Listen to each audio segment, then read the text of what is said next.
I'm going to show you how to set up email marketing on your website using Elementor with WordPress. Email marketing is so important for engaging website visitors and potential customers. By integrating email sign-up forms, you can build an email list to share your business updates, offers, and valuable content. By adding the newsletter, you can help drive more traffic to your site, nurture leads, and get your brand and offerings in front of people multiple times. Ultimately, growing your email list can lead to more sales and revenue. And in my opinion, it's a very important way to make money with your website. With a drag and drop form widget in Elementor, it's easy to embed email subscription forms seamlessly into your website design. And you can connect it to a service such as MailChimp, MailerLite, ConvertKit, ActiveCampaign, anything really to collect emails and send out campaigns. Today, I'll share how to add that custom form with Elementor and some tips to customize appealing forms, as well as best practices for pop-ups and confirmation messages. You'll be collecting more emails and engaging your audience in no time. Let's dive in and transform your website with strategic email marketing integrations. I know it's a big word, but it just means putting a newsletter or freebie opt-in into your website. When setting up email marketing, the first step is choosing an email service provider. There are so many options out there, but I have two really great choices for you to consider: MailerLite and ConvertKit. MailerLite offers really robust features like customizable forms, landing pages, and automations, which is so important if you have a freebie, at a really affordable price. Their free plans start and continue up to 1,000 subscribers and also include automations, and this is key.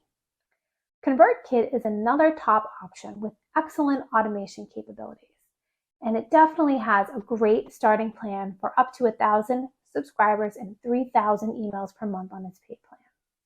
Both MailerLite and ConvertKit integrate easily with Elementor for embedding forms into your site with an API key, and I'll show you what that means.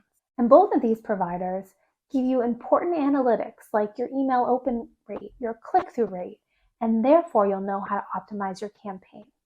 They also have really strong deliverability to get emails to your clients' inboxes. Ultimately, you can't go wrong with MailerLite and ConvertKit for your marketing needs. I'd say if you're just starting out and you haven't done email marketing before, MailerLite is a great way to get started. And if you've been doing it for a little bit and you know that you would like to have some more complicated automations down the road, then start with ConvertKit.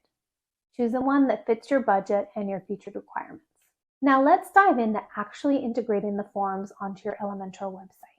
Once you've chosen your email provider, you'll want to integrate the form widget into Elementor. The first thing that you're going to want to do is find your email marketing API key and the secret key.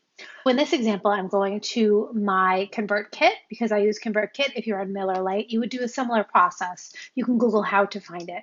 So to get the API key in ConvertKit, you go over to Settings, and then on the left-hand side, you'll scroll down to Advanced. And then once you see that, you'll go over and see your API key, which is what you'll need, and you'll need your secret key. I'm going to pop over to my website, and on the left-hand side under Elementor, you're going to click that, and then you're going to click Settings. And then under the Integrations tab, you're going to scroll down, and this is where you're going to add all your API keys. So in this example, we are using ConvertKit. It asks for the ConvertKit API key. I go over to ConvertKit, and then I would copy this API key. I would paste it here. It's already there, but I'll just show you right there. And then you'll go down to the bottom, and you will hit Save Changes. And then it's updated. So that means that ConvertKit is now talking to Elementor. Then we're going to go over 2 pages. I'm actually going to go, let's see, pop over and do let's do my end of the year freebie because I'm going to be doing a new one for the end of this year.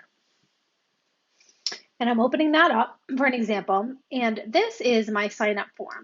So I'm actually going to just delete it right here. And I'm going to go over to Forms, type Form, and pull it over. And you'll see this is the standard 3 options that a form asks that you need. For my opt-in, I only want someone's name and email, and then they could get the checklist. So I'm going to get rid of this message box over here. And what I'm going to do is make sure that actions after submit, if you click that, it says collect in submissions and email. That's not what I want to happen. I'm going to X out of there and X out of there. What I want to happen is I'm going to hit plus, and this is where, if you're using MailerLite, you would type MailerLite, but I'm using ConvertKit, you would click it right there. And then this box pops up, ConvertKit. And once you click that, it already knows your API key from what we just did. So it's pulling up all the forms that I currently have in ConvertKit. And I would select the form that I want to have this go to that kicks off the automation on the ConvertKit side. So for this one, it's the freebie, get your end of the website year checklist. So I'd click that. Then I'm going to map the fields that I want to happen. So for email, I would hit email, and first name would go into the name. Then here's what's important. Additional options. If you want a custom message, this is where you would turn on the custom message. So this is where you would type the message that you would want. But more importantly, I like to make sure that we always have, after submission, there's a redirect. So I'm going to type redirect. And this is going to redirect, you'll see this new field, to the thank you page that you create on your website. So I have a thank you page already built on my website that I will be sending people to once they ask for my freebie. If you don't have one, I suggest you create one, and that's where you can drive traffic to. So this means that actions after they submit, they will be sent to ConvertKit, which will kick off the automation, and they will be redirected to that thank you page. And one final option, like I said before, you can set the custom message to. You could have it show up that your submission was successful, so they see that and are redirected, or they don't have to see anything and they're redirected. Or if you're not going to redirect, then this is where that custom message is really important. As well, you'll see that when I pulled in the form, I was able to style it so that it matched my branding. From my default settings for my theme, it actually already matched. But I'm able to style it however I want. If I click the pencil and I go over to style, I can change whatever I want. I can change the colors, the names, the way things appear, and it's all integrated into Elementor based on how my website was built, but it's connected to ConvertKit, which kicks off the automations. So that's pretty much how you would go embed and connect your email marketing tool with Elementor. Now, let's jump back into what you need to optimize to make sure that your opt-in is set up properly. I believe that the confirmation message you show users after they submit your opt-in form is so important. This message thanks the new subscribers and provides the next steps. There are two ways you can do it. You can have a little message appear below the form, or you can have a redirect to a thank you page, which is what I like to do for my clients. On that thank you page, you can have a video. You can share a few ways that people can work with you, perhaps your favorite blog post, anything that would be really important for the subscriber. And of course, a picture or a video saying thank you. You want to let them know you're excited to stay in touch and provide value. And you also want to give clear direction on what's next. So if you send them to that page to download the lead magnet they signed up for, that's wonderful. Or redirect them to that thank you page. Or if you're just using the confirmation message, you could say something like, thank you for subscribing. Check your inbox for the free guide you requested. And be sure to save your seat for an upcoming webinar next week. Just because you're only using that small text option for the sign-up form doesn't mean you still can't provide valuable information. And you want to aim for a personalized tone. Make sure the confirmation message provides a clear, logical next step. This ensures the subscriber receives instant gratification and it drives higher engagement and retention. And optimizing that post-submission experience really is just as important as the form itself for email marketing success. Also, optimizing those email sign-up forms is important for growing your list.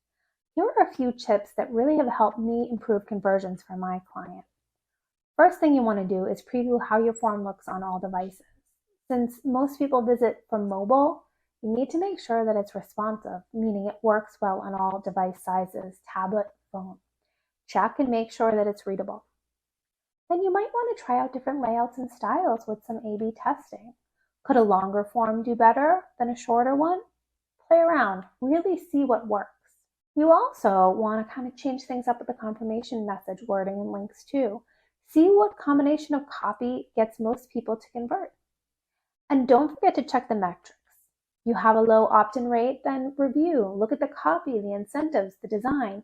See where the weak spot is and what you can tweak. And be sure to send yourself some test emails so you can preview how they look on the subscriber's email inbox. You want to make sure they deliver smoothly and clearly.